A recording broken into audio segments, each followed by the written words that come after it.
Dr. Wakgari gara kanatti dhufanii anaa dhufuu siin jechuudhaani highlightii waa'ee podcastii kanaa jechuudha. Gabaabaatti akka isaan nu qoodan isaaniin gara kanatti hafeera. Hundi keessan akkam jirtu?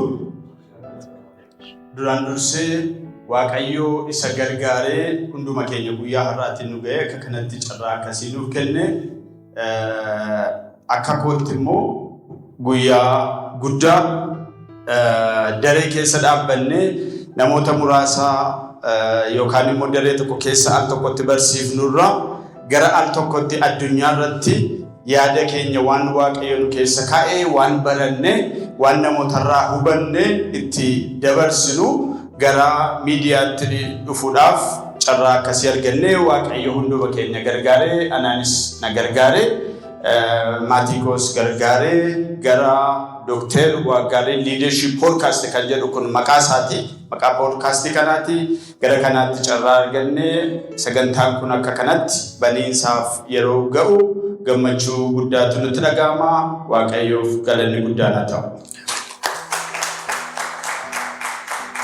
Kanatti aansuudhaan keessummoonni guyyaa har'aatti pirezidaantii keenya waldaa Makaana Yesuus Itoophiyaa luba Dr. Yoonaas Igazuu akkasumas geggeessaa dhaabbata nuti amma keessa jirru kana beeskoo coordinatorii kan ta'anii lubi Dr. Tafarii Barkeessaa nu gidduu jiru akkasumas barreessaa olaanaa gumii dhaabbilee Oromiyaa kan ta'an Paaster Dinqisiis Hundeessaas nu gidduu jiru. Itti dabaluudhaan baay'ee kanan guyyaa guyyaatti wajjin miixachaa turre baay'ee siinerii koo kan ta'e geggeessaa bizinesii kan ta'e obboleessa koo Maatiyos Shuramoo fi maatiinsaa gidduu keenya jiru.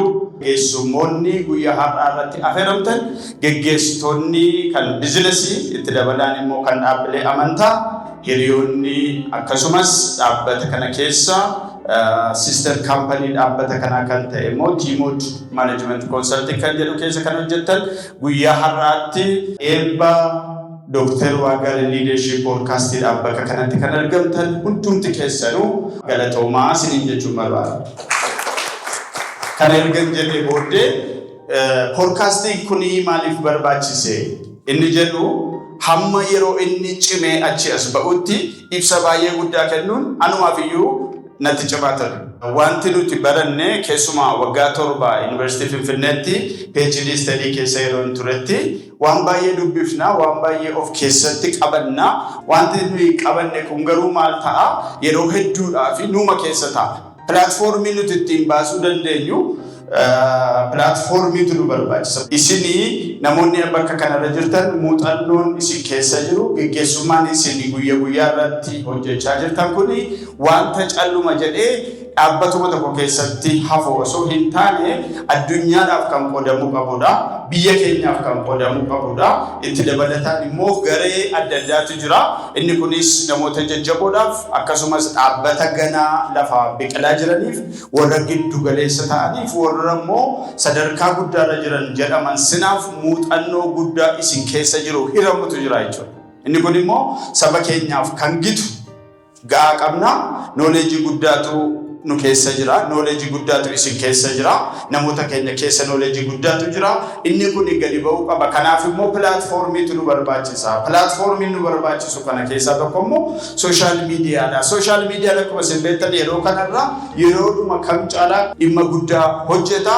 Yoo quubna gara yookaan immoo dhimma sirriidhaaf itti waa'ee baane waan dhimma guddaa nuuf buusaa jechuudha. Kanaaf kun isa jalqabaati. Isa jalqabaas kan isa godhe podcastiin biyya kana keessa jira.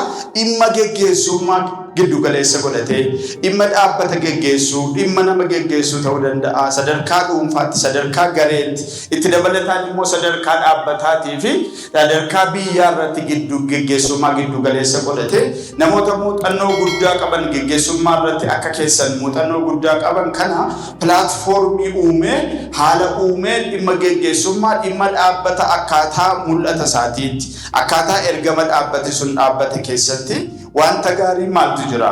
Wanti immoo irratti dhaabbata sinaaf danqaa itti ta'e maaltu jira? Namni dhaabbata tokko dhaabuu maal hubatee dhaabuu qaba? Jalqabumaati. Kun biizinasii ta'uu danda'a, dhaabbilee amantaa ta'uu danda'a, warra dhaabbatanii jiran fuulduratti ceesisuu ta'uu danda'a. Kana keessatti wanti godhamuu qabu hundumtuu xiyyeeffatee kan hojjetu leadership forecast kan jedhu yookaan immoo forecasting leadership irratti hojjetu entertainmentii baay'ee guddaa of keessatti qabaate gaarii ta'uu danda'a. Kan isa kanaa garuu qubna gara dhimma jireenya namaa, dhimma jireenya dhaabbata tokko jechuun dhaabbata dhimma namaati, dhimma dhuunfaati, dhimma biyyaati. Kanaaf isa kana irratti xiyyeeffatee kan hojjetu hin jiru. Kanaaf har'a guyyaa akkasitti forecasting akka kanaa dhaabbatee leadership forecasting kuni yeroo dhaabbatu isa jalqabaati. Kanaaf ammas irra deebi'een jedha. Baga gammannee baga gammaddan. Kanaaf xiyyeeffannoo isaatii fi maal irratti xiyyeeffata, maal irratti immoo keessa hin galu, dhimma kamii irratti immoo hojjeta kan jedhu, namoota akkamiitti haala akkamiitiin immoo hirmaachisa, sagantaan kun bifa akkamiitiin adeema kan jedhu gara eegariitti baay'ee ariifannee deemaa jira. Isa kanaaf akkasitti adeemna. Amma kananas ba'ee baga nagaan dhuftanii baay'ee guddaa galatooma. Dhufaatiin keessan nama tokkoof utuu hin ta'ini isin dudduuba kan jiranis sababa bal'aatu jira, waldaa kiristaanaatu jira, biyyatu jira, biizinasii jira. Jireenya namootaatu jira wanta ta'eef baay'ee guddaa galatooma. Nus amanamummaadhaan isa kana waadaa isinii seenne waan jiru kana bakkeetti baafne hojii bareedaa hojjechuudhaaf waadaa isiniif seenna. Sagantaa keenya amma dhumaatti nu hordofaa isiniin jenna. Anaa dhufu jenneerra ulfaadhaa galatooma. Galatooma ergaa jajjabaa waa'ee dhimma poodkaastii kanarratti fudhataaf yaada isaan keessa jiru. Kawali galaa jechuudha. Haayilaayitii gabaabaa nuuf kennaniiru jedhee yaada. Gara sagantaa Daanuttaan Darobaa Dr. Wakgari gara kanatti waama deebisee akkasumas luba keenya luba Dr. Yoonaas Iggasuu pirezidaantii waldaa makaneessuu Itoophiyaa nu gidduutti argamu isaaniitti baay'ee gammanna. Kanaaf isaaniin kabajaan gara kanatti na afeera. Amileedhaan jechuudha. Gara kanatti na qotta. Akkasumas luba Dr. Tafarii Barkeessaa gara kanatti akka dhufanan afeera. Luba Dr. Tafarii. Obbo Maatiyos gara kanatti qotta. Kanaaf isaaniitti na kenni. Egaa iddoon nuun ga'uu fi hundumti keessummoota kabajaati. Kanaaf nu of galchaa jirii jenna.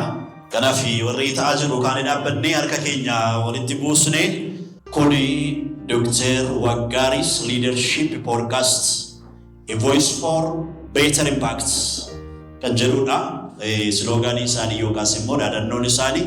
Kanaaf yeroo kana jechuudha bakka keessummoonni kabajaa fi jaallattoonni hiriyoonni isaanii gaggeessitoonni dhaabbilee adda addaa jiranitti ribaaniin kun muramee jechuudha. Yeroo inni itti eebbifame sagantaan kun har'aa booddee daawwattoota bira ga'u ta'a jechuudha. Isaan tottee buufachuudha. Maqaa Abbaatti, kan Ilmaatti, kan Hafuura Qulqulluutti, Waaqayyo tokko. Ameen. Ameen.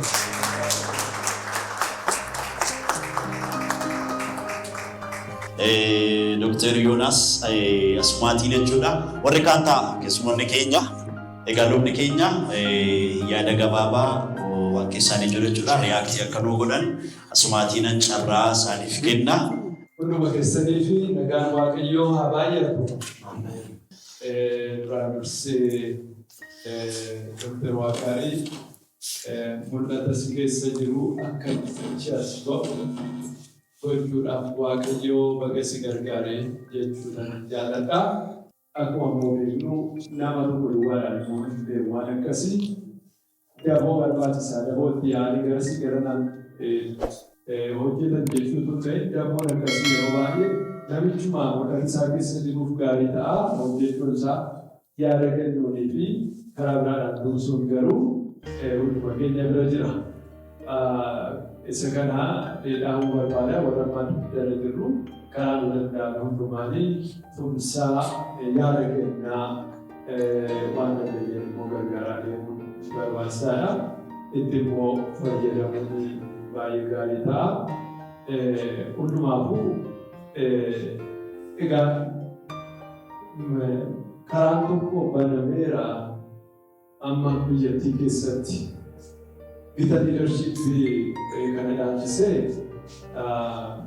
the first of its kind kan jedhamu dhageenyeerra erga akkas ta'e dirreen tokko banamee dabalameera jechuudha biyya kanaaf waldaa kiristiyaanaatiifis akkasii akka waldaa kiristiyaanaa taasifamuu keessatti kanaaf dirree haaraa baname kanaan immoo itti seennee itti fayyadamuun gahee keenya jedha galanni waaqayyoof ta'u hundumaaf.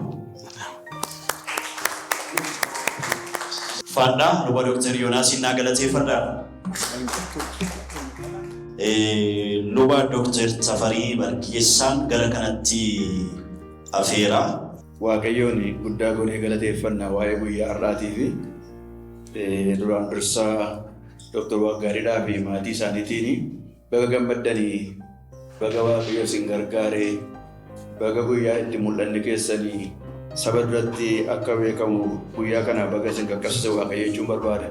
Nama tokkoof yeroo mul'ate kennamu mul'ati suni kan nama sanaa duwwaa miti warri kan biraa mul'aticha harkaa fuudhanii hojiirra yoo oolchan yoo jabeessanii kan nama tokkoo kan maatii tokkoo duwwaa otoo hin ta'in kan sabaa ta'a kan itti gargaaramu kan irraa baratu kan itti fayyadamu uummata saba jechuudha. Kanaaf carraa guddaa akkasii kana waaqayyo nuu kenneera.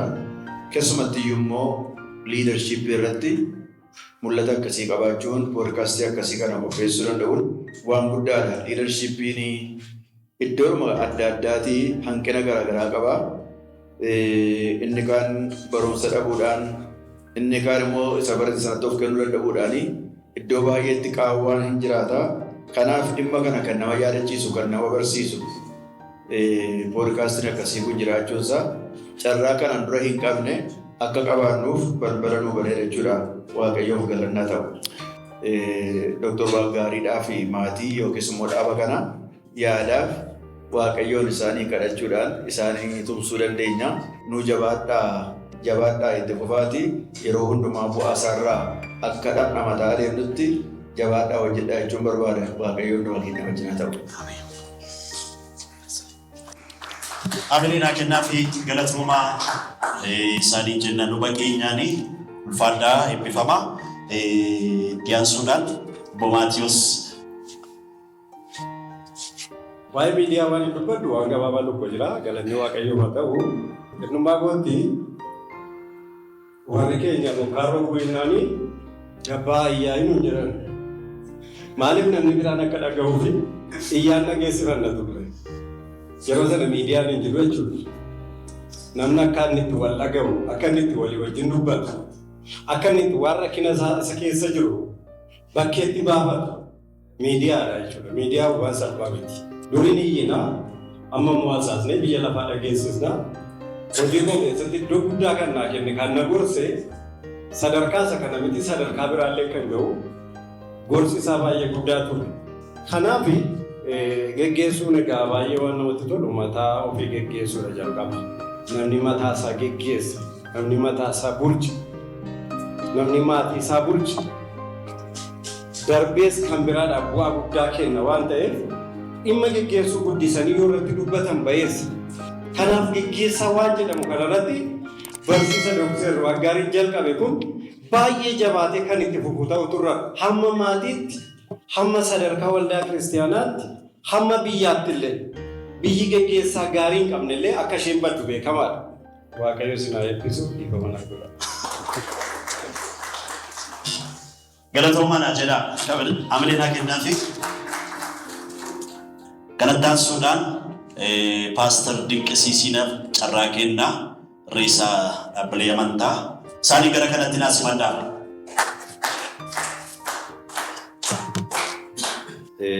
Buleessa koo Dr. Wakgari waaqayyoo bakka kanaan sigee jechuun barbaada.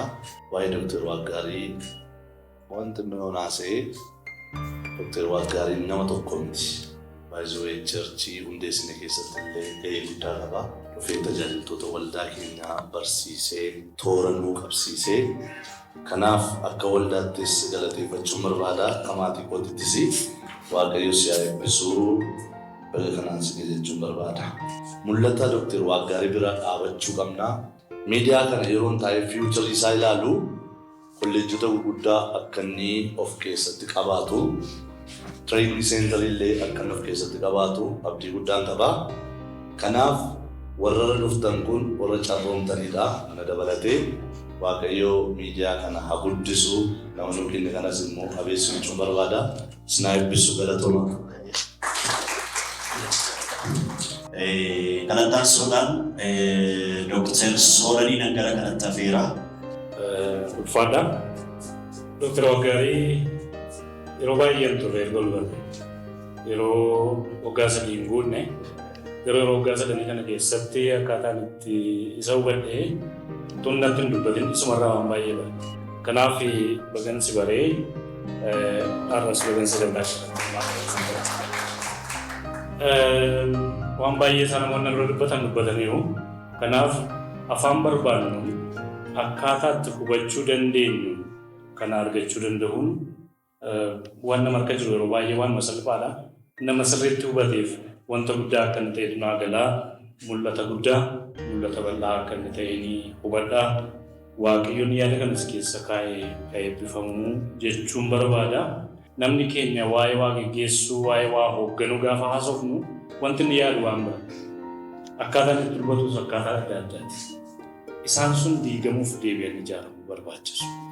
Kun immoo qofaa kee akka hin taane waan beekteeftu namoota kana afeerte warri kallattiidhaan sooshaal miidiyaadhaan sagantaa kana hirmaatanis akkuma addana jiranitti hubannaa bira dhaabachuu, wal tumsuu, wal qajeelchuu, wal jajjabeessuun baay'ee barbaachisaa akka ta'e nama hundumaa yaadachiisuu barbaada.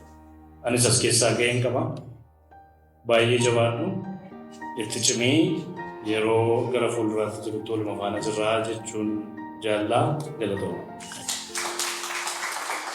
Thank you. Ulfaadhaan jennaa Dr. Soolaniini boqannoo gara kanatti afeereni achii booddee jechuudha. Poodkaastiin kun maal ta'uu qabaa kan jedhu waan xiqqoo ishee qalmaa tokko hojii ishee ergoone maqsasiin asuma jira yaaddeena. Habilinaa kennaafi. Wanti kun wanta guddaa fi uummata keenya keessatti keessumaa toopikiin liidarshiipii kun baay'ee waan barbaachisaadha. Si'a baay'ee qorannoo garaagaraa ni ilaalla. Biyya keenya keessatti dhaabbatoota baay'eetu banama. Dhaabbatoota banaman keessaa garuu success rate isaa gaafa ilaallu tuffanii jiraatan maybe harki 60 ol hojii keessaa bahu tuffanii jiraatan. Kun kan inni ta'u keessumaa inni guddaan sadarkaa tokkoffaatti kan kaa'amu rakkoo gaggeessummaati. Gaggeessummaan hin jiru taanaan riisoorsiin yoo jiraates namni yoo jiraates fakkeenyummaan gaggeessuu hin danda'amu taanaan horii lagatti naquu jechuudha. Mana tiksee gaariin tiksee wal fakkaata. Dhimmi liidarii kuni liidarshiipiin tiksee wajjin tikseen fakkeenyaaf yeroo horii laga ceesisu calluma itti naqatu hin taane ofiisaa gidduu deema jechuudha. Keessa deemee ilaalaa karaa deemuu qaban targisiisa. Kanatu dhabama. Keessumaa immoo akka uummata keenyaatti rakkoo guddaa waan jiruuf kana keessatti biizinesii gurguddaa hin qabnu akka sabaatti namoota gurguddaa, namoota beektota, namoota baratan baay'eetu jira garuu gara dirreetti ba'anii uummata duukaa hiriirsuudhaan karaa biizinesii ta'uu danda'a, karaa dhaabbata deevelopmentii ta'uu danda'a, karaa amantiillee ta'uu danda'a, karaa garaagaraallee sadarkaa isteeppii nuti deemnee xiqqoo ishee duubatti hafaa waan ta'eef kun carraa guddaa nuuf banadhee yaadaani. Kanas mul'ata keessa kaa'eef waaqayyoo ulfina haa argatu.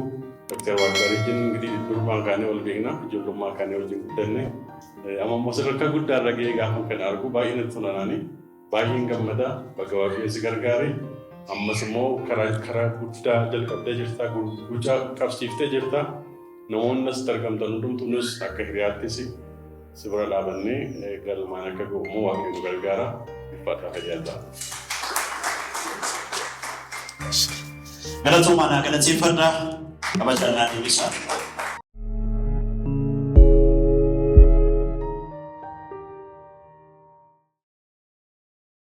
Egaa amma sagantaa keenya gara goolabuutti deemna. Iddoo kana yeroo itti murtu ta'a. TV irratti fuuldura kana jiran yoo gaarii ta'an itti fakkaata asumaatiin sila sirriibaanii isaan tumure. Kanaaf cororsaa kana gara kanatti as fida. Cumboo bareedaa kana ispoonsara tokkodhaan haala kanaatiin jechuudha. Mana nyaata aadaa hoteela Kabuu Maammee as hidhataatti argamuudha. Habeena kennaafi bakka ishee keessatti Maammee Waaqayyo ishee eebbisu. Amma xurursaa kana dhufnee yommuu gaarii natti fakkaata. Sumaatii kana yeroo kaan keekii kun bakka biraatti Oromoon immoo kun keekii Oromoo sakanaadha. Cumboo kana jechuudha. Kanaaf keekii Oromoo kana murra jechuudha sumaatii fi gara kanatti guddaa.